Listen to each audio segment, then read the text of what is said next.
Hello and welcome inside another edition of Phillies Nation presented by BQ Basement Systems. I'm Rachel McCauley, joined by Corey Seidman, and as you'll notice, Phillies Nation has a little bit of a different look. Yeah, Pat Gallen, we want to wish him the best of luck with his new opportunity and thank him for his years here at Phillies Nation. He will no longer be on the show.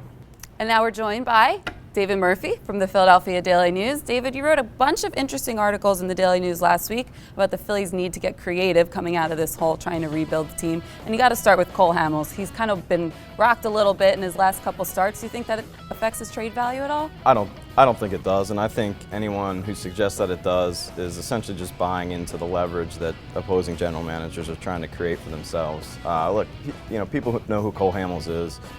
They're not trading for Cole Hamels based on 2 starts. They're trading Cole Hamels for his track record going back to 2008, and to be a part of their plans for the next 3 or 4 years.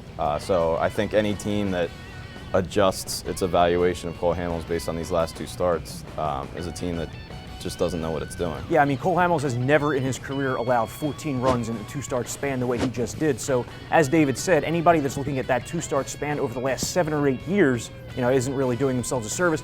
In terms of Hamels, I just wonder, though, what kind of prospect the Phillies can bring back. Like, is it a centerpiece prospect based on the contract, or the most interested teams? We keep seeing like the Astros, the Blue Jays involved in trade talks. They seem to be opting for rentals. Maybe a guy like Johnny Cueto, maybe a guy like Jeff Samardzija. That's kind of the issue the Phillies are running into, is that the top of the market is littered with these guys who are going to be cheaper for teams to acquire. I mean, do you see another team stepping into the mix? Yeah, I think the Dodgers have been the front runner the whole time, just because of mostly their ability to absorb salary, but also because they're so deep at the major league level offensively that they might be more willing to part with some of the types of prospects that the Phillies will be looking for. I think it will. But for the Phillies to get the kind of deal they're looking for, it will take some creativity on their part, involving another team, what have you. As far as the centerpiece prospect goes, I think it all depends on what your definition of centerpiece prospect is. Teams have never really been looking to give away guys that are, your Baseball America top, the Jock Petersons, the Corey Seagers. You look at what David Price drew last year. It wasn't much. It wasn't much at all. So there might have to be some recalibration of expectations. Look, none of us know anything about these guys other than what's written in Baseball America and Baseball Prospectus. So it's kind of hard to have an opinion on whoever they end up getting. But yeah, I think they're not going to get anybody that's going to step in and become Jock Peterson right away. But they should get a good haul. Papelbon's another guy that's been very vocal about trying to get out of town. Could they package him with Hamels or maybe somebody else to try and, make him a little bit more attractive? Yeah, Corey and I were talking off air, and I thought that this was a way that the Phillies could go the last couple of years to maybe, push a team to give them the kind of prospect that they might not give in a 1-for-1 deal, or just Jimmy Rollins going to the Dodgers, just Chase Utley going somewhere. And I think Papelbon is clearly they're not getting. They've been trying to trade the guy for 2.5 years now, and they have not gotten what they're looking for, and it doesn't sound like they've really come close.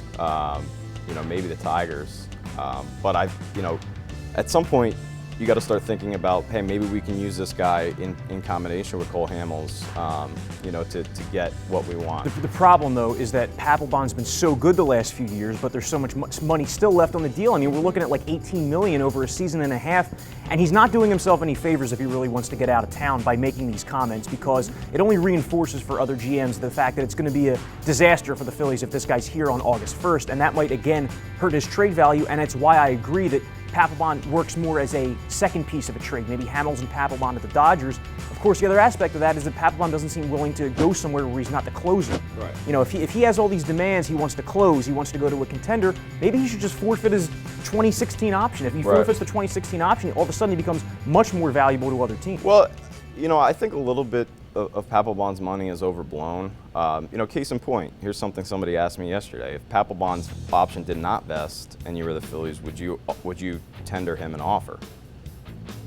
Where if he declined, you would get a draft pick, but if he accepted, he would be making more than his option is. And I think I think it would actually be. I think whoever got Papelbon, if his option did not vest, it would be a consideration to tender him, because I mean, the guy's been one of the top closers. It's kind of the weird thing about this whole situation is he's been one of the top closers, if not the top closer in the game since he signed that contract. And nobody seems to want him. But Yeah. I think, Jonathan Papelbon at $13 million for 1 year in 2016 at this point is heck, Jonathan Papelbon might get more than that if he turned down his option and Over a multi-year deal. maybe signed a 2-year, $20 million contract, which is what I believe Joe Nathan signed this offseason. Yeah, he's one of the few guys in baseball that hasn't blown a save yet this year. Speaking of closers, Corey, you wrote on CSNPhilly.com last week about Ken Giles and whether the Phillies should consider moving him. Why do you think that could be an attractive deal for the Phillies? Yeah, Murph touched on this topic a little bit last week at the Daily News too, and the reason for it isn't because Ken Giles is a player you need to get out of town. It's not like that at all. He's probably the future closer. Once Papelbon's gone, he's going to step into that role.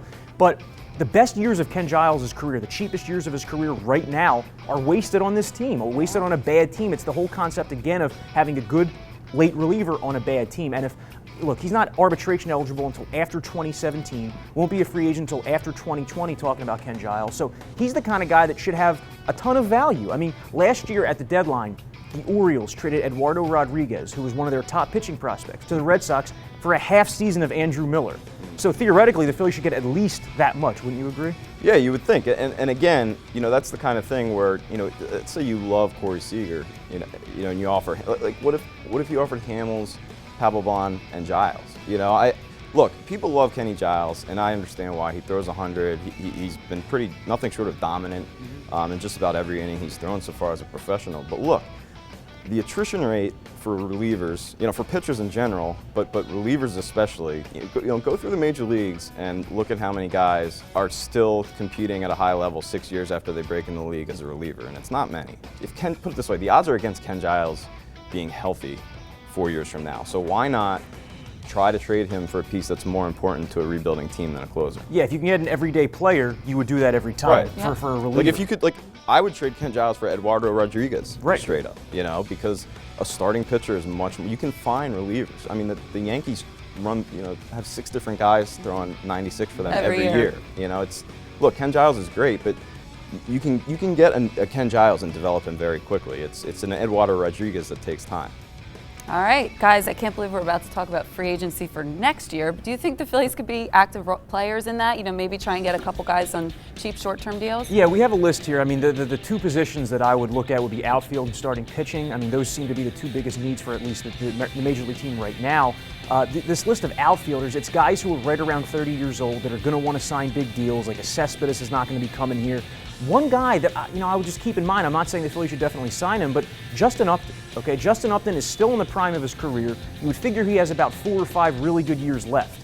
So even if the Phillies aren't competitive the next 2 years, for example, they would still be getting a couple years of really good Justin Upton when they might be a competitive team again, and it would at least make them more competitive. It would make them more compelling on the field. There's really no reason to, like the Sixers, the way they're tanking, the way they're putting D-League players out there's no reason for the Phillies to do that because baseball doesn't work the same way with the draft. Yeah, I mean, we're so ingrained in tank culture here in Philadelphia because of the Sixers process over the last couple of years that, I think we might conflate their situation with the Phillies. The Phillies needed to make the decision to plan for the future, but that doesn't, in baseball, that doesn't mean not trying not to win or being satisfied with, they need to sell tickets. And really, there's no reason for them not to try to put the best team on the field. What they can't do is get themselves into a contract or staff a position that will forestall, or that will stall the development of somebody else. And outfield is not that position for them, man. There's no reason why they shouldn't go out and try to sign, 2 outfielders next year, and the rotation more than anything. Look, they're an embarrassment this year, and they're not satisfied with that, I don't think, and there's a lot that you can do to your brand harmfully by having a couple seasons worth of that. It's a drain on everybody having the rotation that they have. They should prioritize guys that they might be able to flip for prospects. They should avoid any real long-term deals. Although I agree with you, Upton, I don't think there's a very strong argument against making a run at Upton, except that he's going to be in such high demand that he's going to be like 130 million at least. I just don't think he makes as much sense for the Phillies as he does for someone else, and everyone's got money to spend. But yeah, I mean, they should be very active in free agency this year. Yeah, I mean, bottom line is they got to sell tickets, and they're going to need bodies in that rotation for sure. All right, guys, coming up on Phillies Nation, we'll break down the debut of Aaron Nola when we come back.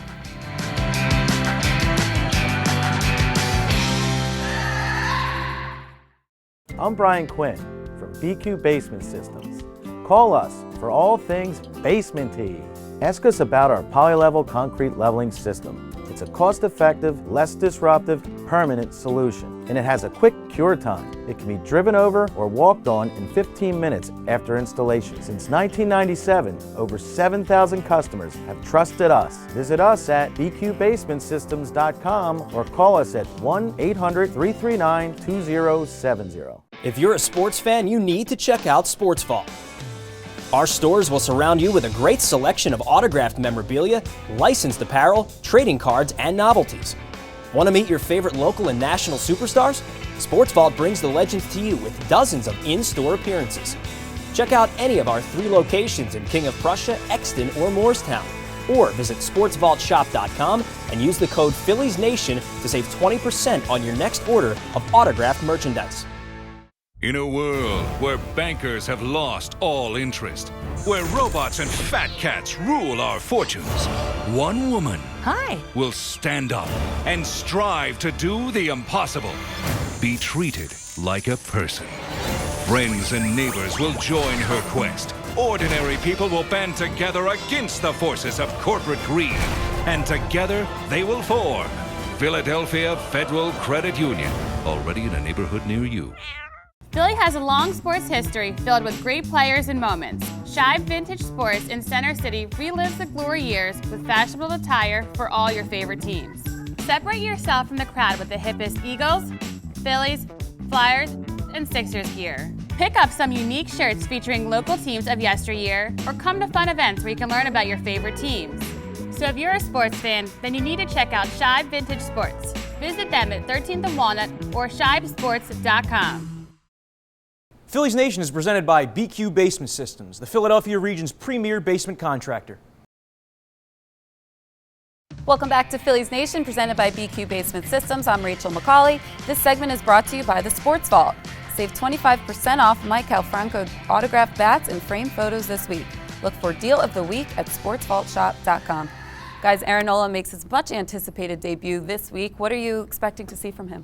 Well, I went down and watched Aaron Nola a couple times when he was in the minor leagues. I saw his first start at Lehigh Valley, and actually Dave Brundage, the Iron Pigs manager, said that one of the things that Nola really needs to work on is his pace with men on base. So that's something to keep an eye on when Aaron Nola is forced to pitch out of the stretch. How effective is he? There's differing viewpoints. Is he an ace? Is he more of a mid-rotation guy? He's not going to blow you away with the fastball, but does have excellent command by all accounts. In 24 of his 30 minor league appearances, he walked 1 or 0 batters. So at least that, you're going to expect to see him more around the strike zone, and I think he's going to give the Phillies a lot more than the Jerome Williamses and the David Buchanans of the world have this season. Yeah, I think he automatically steps in and becomes the second best pitcher in that rotation. But I do think that I think there might be some expectations that are a little too high for the guy.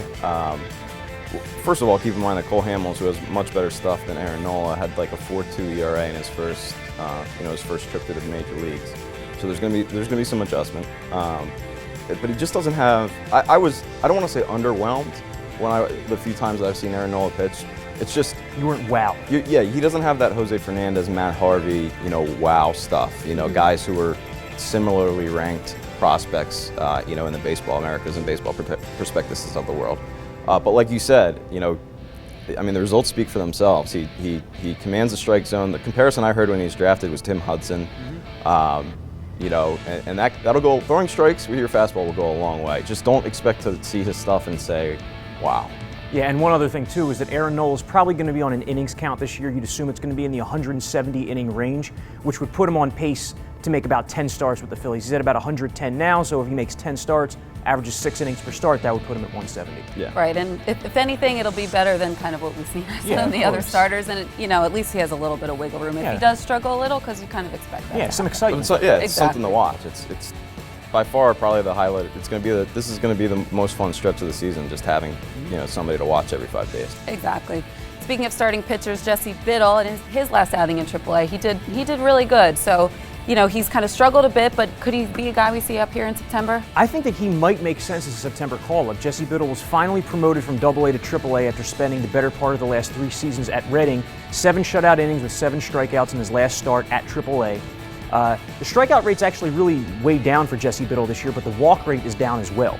He's getting outs earlier in counts, which he needed to do. I mean, his pitch count was skyrocketing earlier in his career. He would get into those situations where he couldn't minimize the damage. He'd be at 90 pitches in the 4th inning. So the Phillies wanted him to correct that. He has so far this year. I wouldn't be shocked to see him in September. How about you? Yeah, I mean, you talk about stuff. Jesse Biddle's stuff was as impressive as anybody in spring training. I remember talking to Carlos Ruiz real briefly after he caught him, and he kind of turned and said, "Wow," on some of the fastballs he was throwing. But he might even have. He might have better stuff than Aaron Nola. Just pure stuff. But that goes to show you how much command and composure play into being a good pitcher. And Biddle just has to prove that he has that on a consistent basis. He needs to locate his fastball, and it gets away from him at times. And when he's on, as we saw, he was a top prospect for a reason. And I think he can still find himself and become that.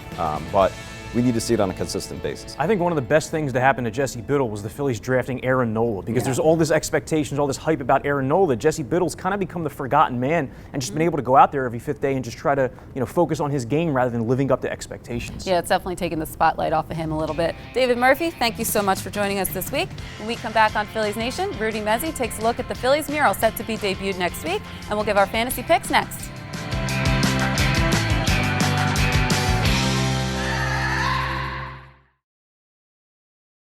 Hi, I'm Dr. Lenny Roberts from Summit Spine and Wellness. For well over a decade, we've been helping people in the greater Philadelphia region reach their health goals. If you suffer from stress and tension in your neck, have low back pain, or experience sciatica, let our experts take care of you. Clients also love our stress-relieving massage therapy and easy-to-follow nutrition plans. You don't have to live with your pain and discomfort. We can help. Your initial consultation is free. Call Summit Spine and Wellness now at 215-487-2500. Spring is in the air. Unfortunately, for many of our Delaware Valley customers, spring means wet basements and crawl spaces. If this is something you struggle with, call BQ Basement Systems. We're the experts in identifying where the water is coming in from, how to get it out, and how to keep it out for good. Give BQ a call, and one of our certified inspectors will come out to give you a free evaluation and estimate. Visit us at bqbasementsystems.com or call us at 1-800-339-2070. Philly has a long sports history filled with great players and moments. Shibe Vintage Sports in Center City relives the glory years with fashionable attire for all your favorite teams.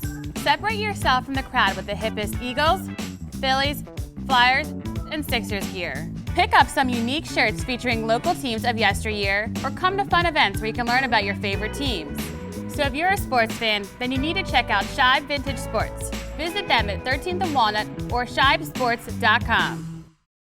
Ed Delahanty, Jimmy Rollins, Grover Cleveland Alexander, Cole Hamels, Mike Schmidt, Greg Lazinski, Ryan Howard, Larry Boa, Carlos Ruiz, Chuck Klein, Chase Utley. The men whose names filled lineup cards in dugouts in Philadelphia for the past century will soon be on display for all generations to enjoy. If you like baseball, you will love this mural. To actually do a large baseball mural of the Phillies' history on a large scale mural like this in Center City is like, an absolute, dream.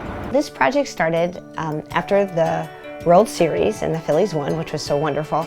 I called Dave Montgomery and I said, "Oh, this is so exciting. I think we should do a mural." And he was like, "I was just about to call you." They really loved the idea that it wouldn't just be a mural, but it would be a community-driven project where we had citizens from across the city and the region participate in the painting of the mural. Phillies fans can thank the Mural Arts program that has just finished its latest creation, a shrine to the 132-year history of the Phils on 24th and Walnut, and you won't be able to miss it. We wanted, quite frankly, a large canvas because we had a big story to tell. It's really a citywide mural. It's not like the Phillies fans are only in South Philly by the stadium or only in one neighborhood. They're all the neighborhoods. So we thought if it's in somewhere central where all fans that pass through the city or associated with the city can see, that would make sense. The Mural Arts program has constructed more than 4,000 murals across Philadelphia depicting the rich culture within the city. But its attitude towards sports and the Phillies might be at the top. There's something about Philadelphia and sports that's special. It's a scrappy town, it's an opinionated place, it's a place with great character. So I think what this project captures is part of the heart and soul of our great city. We all grew up listening to baseball or watching baseball. It's like a really accessible sport. And I think people's lives are kind of marked by some of these things. They'll be like, oh, I remember where I was when that championship happened or when that defeat happened. It kind of unites people to realize, oh, we all shared this together. We have our own lives, we have all our own celebrations, but we also have these things that we can celebrate as a community together. In a sense, murals are a way of holding up a mirror to people throughout our city and saying that your life counts, that you have meaning, that what you say, who you are, matters. Whether you watched Roberts or Rollins or both, anyone who comes to see this mural will be able to connect to it. And next weekend, Phillies fans from any decade will be able to relive their favorite moments when it's revealed. August 1st is to be a big celebration. I'm not sure exactly what's all in store. I'm in charge of the mural. But I think it's just going to be a quintessential Philadelphia moment where we can celebrate all that's really great about our city and really inspire people to think about the team. It'll be a great party, I think, right here on the Walnut Street Bridge, so people should come out and join us and celebrate. Thanks, Rudy. Our fantasy baseball recap is presented by DraftKings. Play daily fantasy baseball for free on DraftKings.com. Enter the promo code PHILS for a free entry. Corey, who do you like this week? This week I have Josh Hamilton because he is facing the Rockies at Coors Field the first 3 games of the week, and then he's going back to Los Angeles to face the Angels in Anaheim, and I think he has a lot to prove in that series, so I look for big things from Josh Hamilton of the Texas Rangers. Pitching, I'm staying in the American League West. I have Hisashi Iwakuma of the Mariners. He made a few starts since coming back from the DL. He's really picking things up, and I'm looking for a big week from Iwakuma. How about you? Who you got? I have Brett Anderson of the Dodgers. He pitches really well on the road, and he's got the Braves and the Mets, who are both in the bottom third in runs scored this season. And then I have CJ Cron from the Angels. He's got 4 home runs in his last 15 games. He's facing the Red Sox. So those are who I think will be good this week. I really like Brett Anderson this year. He's kind of held that Dodgers rotation in check, and he's one of the reasons the Dodgers don't need a guy like Cole Hamels, but they could still absolutely use him. All right, Corey, we'll see what happens when we come back on Phillies Nation. A Hall of Famer had some glowing comments on Jimmy Rollins and his chances at making the Hall of Fame.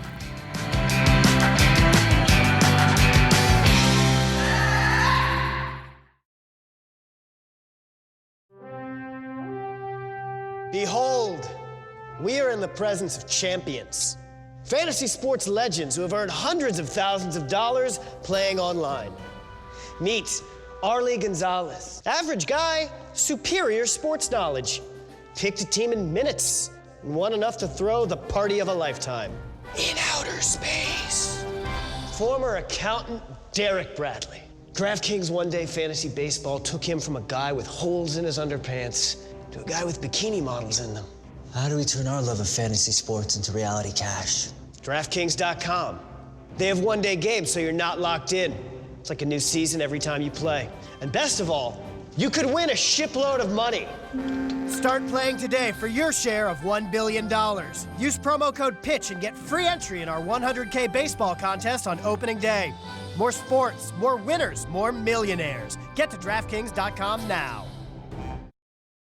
In a world where bankers have lost all interest, where robots and fat cats rule our fortunes, one woman will stand up and strive to do the impossible.